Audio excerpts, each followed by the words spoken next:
Okay, even though there's a lot of global warming, it's still getting a little bit cold outside these days. So I decided to put a remote start, install a remote start on my car. I got a Python remote start system. It's a 5706. The plan for today is to install this thing. I'll show you what I got, I'll show you how I wired it, or how I will wire it, and I'll go through step by step how it's done. I know there's only like one or two, I haven't really seen any detailed videos on how to do this, so hopefully this helps some people out. Popping plastic moldings off, I know you guys have seen this, and I've always seen people using them on YouTube and stuff, and I could always get these off without needing them, so I never thought they were worth it. But I think this was like $10 or $11, and it makes it so much easier. I mean, look at that. It's like, I don't know. I would say it's definitely worth the money, and it saves your fingers and time. If you haven't already got them, just freaking buy them. I'll leave a link in the description. These things are awesome. Okay, so got that off. Now we're gonna go ahead and try to pop this off.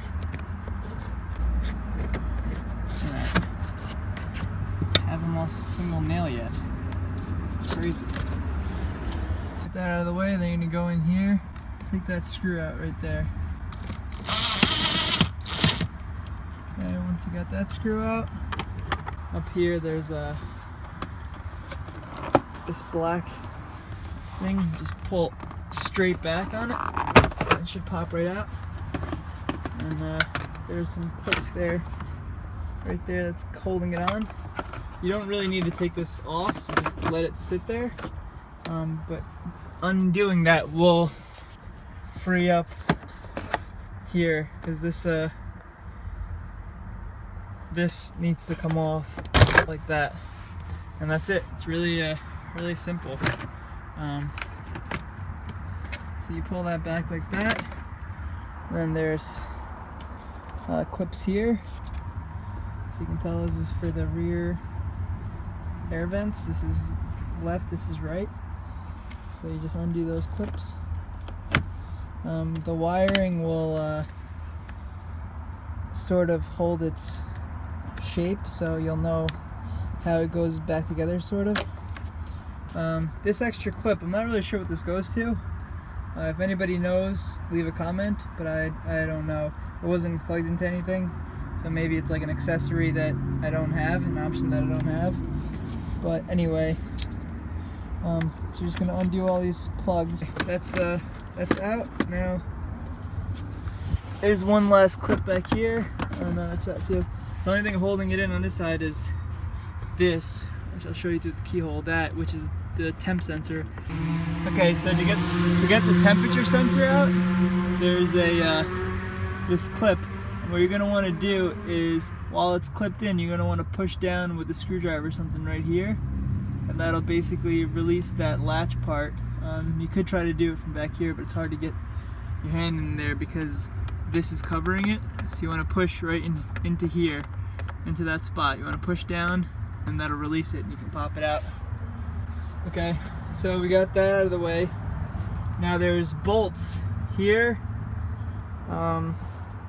here, and here, and one there. Gotta take these bolts out, and this will come off. Okay, this is spaghetti mess. It's up here. Here's the plug for ignition. Looks like on mine, somebody already tapped the white with the red. You got a blue. The ground on the 24-pin connection, there's the brake, the door, basically trigger switch, door input, the brake, the horn, they're all next to each other, and the driver's side kick panel. So I'm going to twist all these together. Now the hood pin and the tachometer are going to be separate. They're going to go to a different location. So I'm gonna leave those two to the side, but the rest of these I can twist together. Polarity for the light, for that flash, for the parking light. So you just take this, you take the cover off of this. It's got a little cover. Take the little cover off, grab this fuse, which is just lying in there, and you stick it in to positive. I don't know if you can see, there's a plus sign and a negative sign. Plus here, negative there. And you stick it into the plus terminals. There you go. And that's it. So once you're done with that, close that door up. Now for the wiring of this. Again, I'll show you on. I took pictures of the wiring harness and everything underneath the driver's kick panels, where most of the wiring is going to be. So you'll connect that. What you want to do before you do anything, what you want to do is organize all your wires and figure out what you're going to do, so you don't have a jumble of wires underneath the car and you're just in a complete mess. So I'm going to run through a quick assembly here and try to get everything in order before we actually go to the car and do anything. Okay, let's look at the remote start controller or wires now. This pink and black one for flex relay input, we're not going to use, so we can just cut that. So pink and black are cut. Make sure you you cap these or cover them or whatever you want to do. All of your reds, red with the black wire, red with the black line, red with a white line, and the solid red ones are all going to go to your power. As you can see on the on here, your red with the black wire is fused 12 volt accessory and starter input. Solid red one is 12 volt ignition input, and the red and white is 12 volt ignition 2 input. So just connect all those together, and then just grab your drill and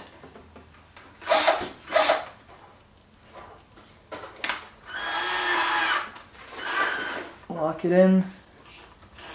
Hold it upstream of the fuses because you don't want to damage them.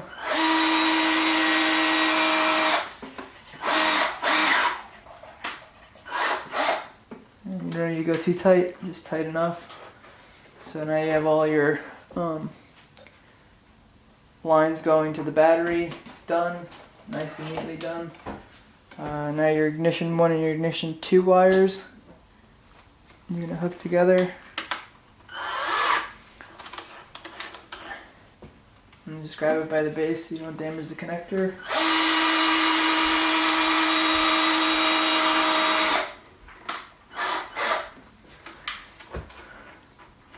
That's done. Now you have that. Okay.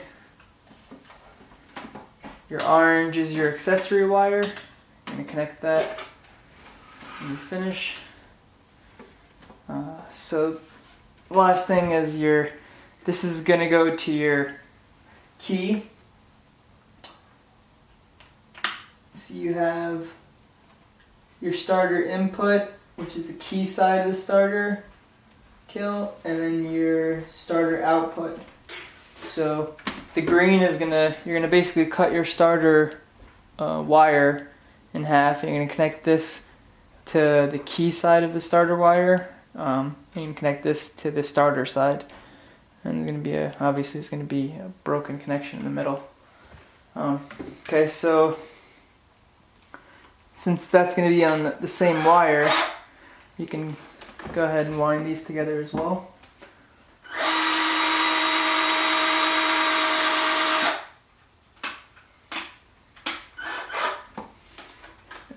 Do that.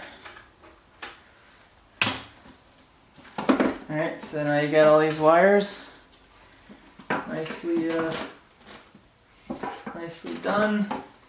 Now we're probably not going to use the whole length of all these, but it's just nice to have them all nicely organized like that. So once you're done with all of this, you have all your wiring ready to go. Get rid of all the excess wiring. So here's your module. We've already discussed everything that's connected to it.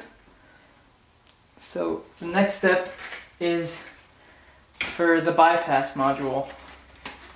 So let's move on to that. Okay, so I've had some issues with the remote start system. The bypass module that I got had, for some reason, I guess it wasn't programmed, but it said that it came with the programming for my car, but I don't think it did because I wired everything up exactly the way you're supposed to, and the LED on it didn't blink to let me know that it's synced up. So I ended up just paying $11 for one of those key bypass modules where you put the key in. I had a spare key that was broken, so I just slapped that inside of the bypass module, and it was actually really easy. Okay, so for the bypass module, the key wouldn't fit, so I had to cut a little notch out of here. Maybe I cut it a little too big, obviously, but doesn't matter. It's going up under the dash, so basically just cut out a notch here. You take these screws off, the top comes off. I'll show you real quick what that looks like. Okay, so that's basically the key. As I said, it's cracked there, so the transponder in it works. It's just that the key itself is cracked and beaten up here, so it was a little bit small for the opening was a little bit small for the key, but I just shoved it in there. All that really matters is these coils, so it doesn't matter about if you bend this plastic thing or whatever. There's a little foam there to hold the key in place, but it's not moving, as you can see. It's tight in there. It's not coming out. This is a really basic, simple little bypass. Doesn't require any programming or anything. It just uses your transponder. Now this, I'm going to be hiding in a very, very safe spot in the car. Like, nobody's ever going to know where it is or can find it. It's going to be really tough. I'm going to tape up the ends, obviously, so nobody can tell that there's a key in there. And I'm going to hide it up in there. Not sure if I'm going to put that on film yet, because then you guys will know how to basically steal my car. But anyway, sort of the drawbacks for doing it this way. But you could always just cut the key part off and just have the transponder in there. You can buy these on eBay, and there's a quick YouTube video on how to program them. So you just you buy one off eBay and you program it, and then you just stick it in here, and you can just leave the blank part. You don't even have to get it cut or anything. You just leave it there. This way you're still safe. And those are cheap. Those transponders are cheap on eBay. Okay, so for the bypass, I'm using the cheaper one. It's only $11, but anyway, the factory transponder is this clip right here. You pop that clip out, that goes to this factory ring. So that goes over the wire for that, the plug. If you follow it back, it goes to the amplifier, the transponder amplifier. So you're gonna basically take that, cut one of the wires, doesn't matter which one. I accidentally spliced into this one by accident. It doesn't matter which one, but I did both by accident. So, because I thought I'm tying one of the wires into here, but I'm not. So don't touch one wire. It doesn't matter which one you cut again. So you cut one of the wires, and then you intercept it with the with what it's shown on the diagram. Pretty straightforward. So I cut one. I'm basically gonna tie the black and white and the black and red wire to that, and then the other side's gonna be connected to just the black wire, and that's it. And then we should be good to go. I think the camera on my phone's a little messed up. It's twitching a little bit, but I wanted to show you guys this. So basically, that's how I have hooked up the green. This is really annoying, the shaking. But the green wire I didn't touch. Well, I spliced by accident, but I put it back together. So don't cut the green wire, or you can cut the green wire and don't cut the brown wire. Either one, it doesn't matter. But cut one of the wires, and then connect the black and white and black and red wire to this side, which is going to the actual antenna. Basically the ring that goes around the factory antenna ring that goes around the key. And then the other side you'll connect to the transponder amplifier. The other side of the wire will be a black wire that connects to that side. And then that's basically your bypass done for the easy way if you have a spare key. Okay, the only important wires here are power, ground, which is the black one, and then the blue one, which goes to your remote start output wire. And that's it. The rest of these you can all cut. You can cut them all and then tape it up. Some people don't like to cut it just in case, so they wrap it up. I'm just gonna cut it and tape it. And yeah, and that's what we'll do. Since I already tested it, I know it works. And that's it. Okay, so I ended up not using the AHC computer. I grabbed the back piece of the AHC computer and mounted it to the ABS module. So now this is sturdy. It's not going anywhere. It's tight. I screwed it down to the AHC back panel like I had, but then I zip tied that back panel to the ABS module. So now this is going to sit on the left side of the driver's side, so all these wires can tie in directly underneath it. And then the remote start wiring will wrap around behind the steering column, and it'll tie in right there. So I'll show you once it's in the car, but it looks like that's the best way to do it for me. You guys could put it wherever you want, but that's the way I'm going with. Okay, so I ended up soldering in the new connections. I heat shrank it all, so this is going to basically plug back into the harness. I teed off of the wires for the connections to the rest of the car. So you have your other wire that goes to the starter. So this end goes to the key, and the purple wire goes to the starter wire, which is the black with the white stripe. Then I connected all the two 12-volt power wires to this one. They each have their individual connection in the harness on the plug, but I've just combined them into one here. Then I also have a accessory wire which gets connected to black. That's that one. Then you have your ignition one, which is the pink, which gets connected to red. So the pink wire gets connected to red with the black stripe, and then the pink with the white stripe gets connected to the blue with the black stripe, ignition 2. Then that's it. So we just have to connect these wires up, plug this in. I'm going to wrap this all with electrical tape.